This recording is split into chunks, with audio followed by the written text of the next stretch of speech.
Mungkin sana ndak tahu selama kodo sia orangnya yang sabana lagunya viral pada dengar di sana lagu tu mah. Ada lagunya Modeko mah. Turunkan hujan rambang patang, hilangkan sangkoyo dia sayang. Model tu lagu sana. Kini wak basobok jo pencipta lagu tu balansuang sekali jo penyanyinya. Sudah inyo nak buat lagu, inyo nak membawakan. Kola adinda kita wak tanyo lo sosoknya ba kok sampai masuk lo nyo ke dunia per entertainment wah. Bisa lo nyo jadi artis sana lah. Okey sana cuba wak tanyo lo deh.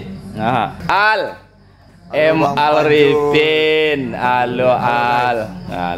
Halo abang pada tanya ke Al gini ke mah. Ada lagu turunkan hujan rambang patang Al tu mah. Padahal lagu tu lampek tahun yang lalu lagu tu dak. Betul. Viral dek gara-gara terjadi bencana apa kok dak, bencana Gunung Merapi dak. Betul. Itu kini bang tanya ke Al, kok sampai tepangan lalu di si Al buat lagu model tu apa asal mulu yang kata. Oh, jadi suana abang nak lagu tu kan berkisah tentang dua sejoli kok. Jadi hubungannya LDR gitu.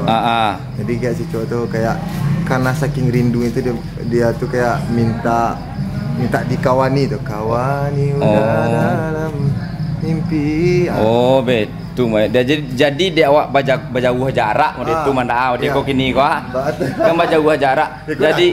Jadi kok dapet wak badake gitu ya, kok dapet basobok itu dalam lagu tu mah ya. Kira minta apa ya bang? Tunggu gitu. Oh minta tunggu ya. Pulang gitu. Oh model itu. Itulah bang tak menyangkul kan. Padahal lagu tu lah lama kan, malatui lagu ku di tahun patang di tahun kini kok. Iya. Alhamdulillah lah dak.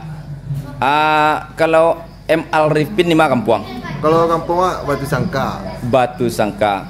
Biar netizen kau bertanya lah ala babini palun. Alun lah dah. Alun lah sana. Alrifin gua alun babini lah sana. Ayo. Berarti kalau lagu lah banyak si Al bawaan mana? Alhamdulillah lah banyak ada. Berarti Al dulu kalau mulanya koper-koper dulu dah. Yo, koper-koper. Koper-koper, main di Instagram ya Al. Pindah YouTube. Pindah YouTube dan akhirnya lumayan lah ya Al. Basobok yo jenjang karir jadinya ya. Betul. Abang Panjul. Iya, dak lo banyak tanya Bang Doal Bang model tu lo bertanya. Berarti model tu berarti Al dak pernah lo mengamen awal mulanya gitu, dak pernah ya? Oh, lain pernah ngamen. Oh, pernah ngamen. Oh, model tu. Iya. Siap pun orang menopok layak udah ngok.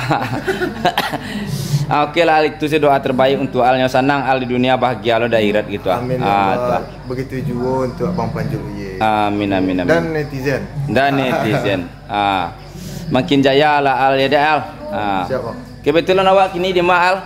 Lagi di rumahnya Abang Andra Rispati. Iya, lagi di rumah Andra Rispati. Acara syukuran. Oh, anggota dewan, pelantikan anggota dewan. Iya. Di mana di Balioto di Andra Deko? Di mana di Balioto di Andra Deko? Ada Alphard, ada Pajero. Allah. Oke lalu sana itulah dari Alrifin. Semoga Alrifin koyo mode-modeko lah tuah. Assalamualaikum sana.